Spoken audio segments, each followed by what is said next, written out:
Mangrove और जैव विविधता के संरक्षण के लिए महाराष्ट्र राज्य भारत का एकमात्र राज्य है जहां एक समर्पित मैंग्रोव सेल स्थापित किया गया है, जिसके प्रमुख श्री एन वासुदेवन हैं।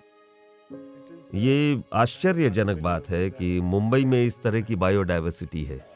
हमारे पास लगभग 145 वर्ग किलोमीटर का एक विशाल नेशनल पार्क है जो शहर के बीचों बीच है।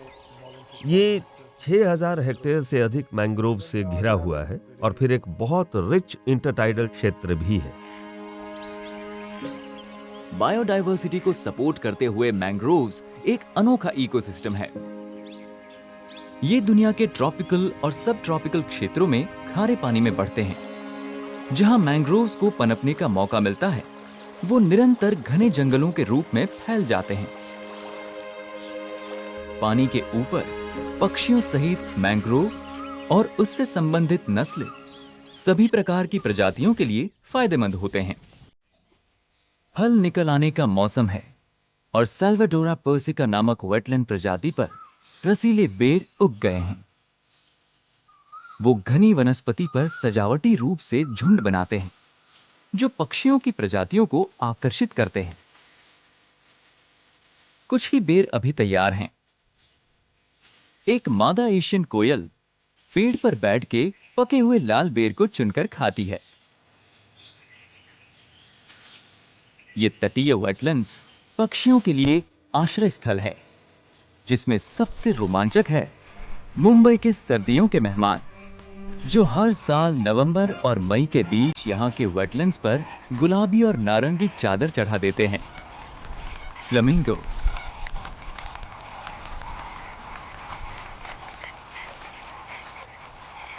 मैंग्रोव के पीछे से झांकने पर ये खूबसूरत ऊंचे पक्षी दिख जाते हैं, जो सर्दियों और गर्मियों के महीनों में भोजन ढूंढने मड फ्लैट्स जैसे इंटरटाइडल क्षेत्रों में निकल आते हैं।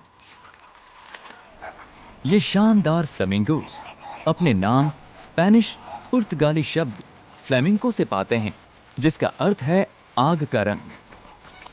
हिंदी में इन्हें राजहंस कहते हैं। दुनिया के 6 प्रजातियों में से 2 भारत में पाई जाती हैं, ग्रेटर फ्लेमिंगो और लेसर फ्लेमिंगो। ग्रेटर फ्लेमिंगोस का लगभग 5 फुट का कद है और ये दुनिया के सबसे लंबे फ्लेमिंगोस हैं और इनके चोंच की नोक काले रंग की होती है। लेसर फ्लेमिंगोस दुनिया भर की फ्लेमिंगोस में सबसे छोटी प्रजातियां हैं और इनकी चोंच पूरी तरह से मरून रंग की होती है।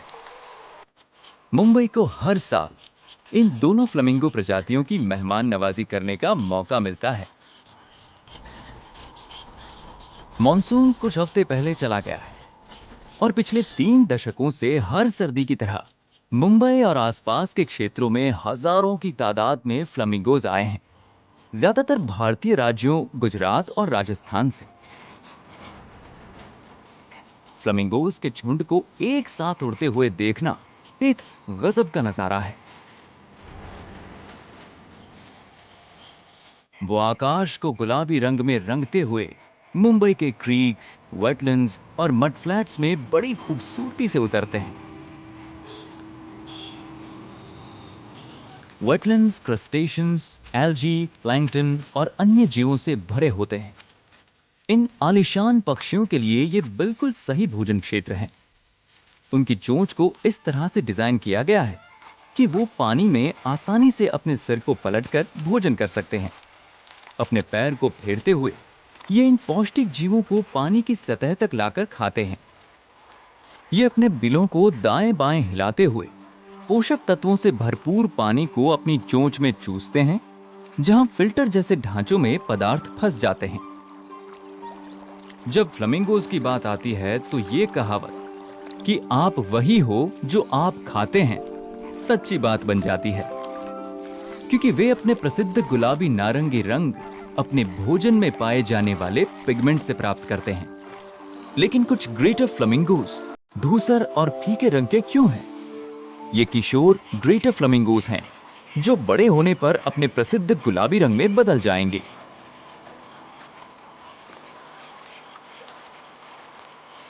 ग्रेटर और लेसर फ्लेमिंगोज के बीच कद का अंतर तब पता चलता है जब वो एक साथ एक झुंड में हो जाते हैं। यहां कॉलोनीज थाने क्रीक नामक विशाल खाड़ी पर इकट्ठे हो गए हैं, जो अरब सागर की तरफ एक इनलेट है और मुंबई को भारतीय मुख्य भूमि से अलग करता है। अब हाई टाइड है और ये पक्षी इतने बड़े होने के बावजूद पानी पर तैरते हैं, शहर के मेगा स्ट्रक्चर्स के बिल्कुल सामने। क्रीक में दोनों तरफ मैंग्रोव्स के विशाल विस्तार हैं और फ्लेमिंगोज के झुंड पानी के बहाव के आधार पर क्रीक के विभिन्न क्षेत्रों की ओर उड़ते हैं। वो लहर जैसी बनावट में उड़ते हैं, जिससे उन पर वायु का दबाव कम पड़ता है और वो शिकारी पक्षी से बचने की उम्मीद ज्यादा रख सकते हैं। जब टाइड कम होता है तो वो भोजन की तलाश में कीचड़ पर निकल जाते हैं और जैसे जैसे टाइड बढ़ता है वो बड़े आराम से क्रीक के पानी पर फिर से तैरने लगते हैं। कोई कल्पना कर सकता है कि कैसे ये विशाल पक्षी तैरने की स्थिति से आकाश की ओर उड़ना शुरू करते हैं। पक्षी इनके इस कारनामे का प्रदर्शन करते हैं। अपने आप को पानी से उठाने के लिए वो अपने पंखों और पैरों का प्रयोग करते हैं।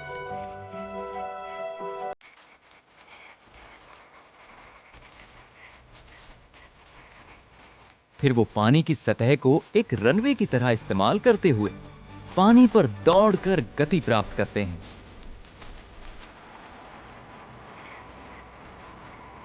अपेक्षित गति प्राप्त करने के बाद वो आकाश में निकल जाते हैं।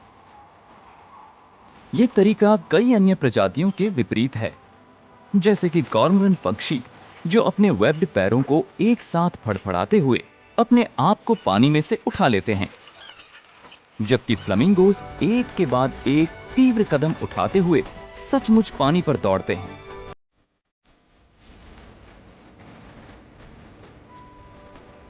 खाड़ी में हाई टाइड के बावजूद फ्लेमिंगोज के पीछे खड़े मैंग्रोव्स के पेड़ पूरी तरह स्थिर कैसे हैं? समुद्र की कठोर लहरें मानवीय इमारतों को भी नष्ट कर देती हैं। फिर मैंग्रोव्स कैसे जीवित रह पाते हैं? यहां तक कि ये पेड़ लहरों को भी अपने वश में कैसे कर लेते हैं?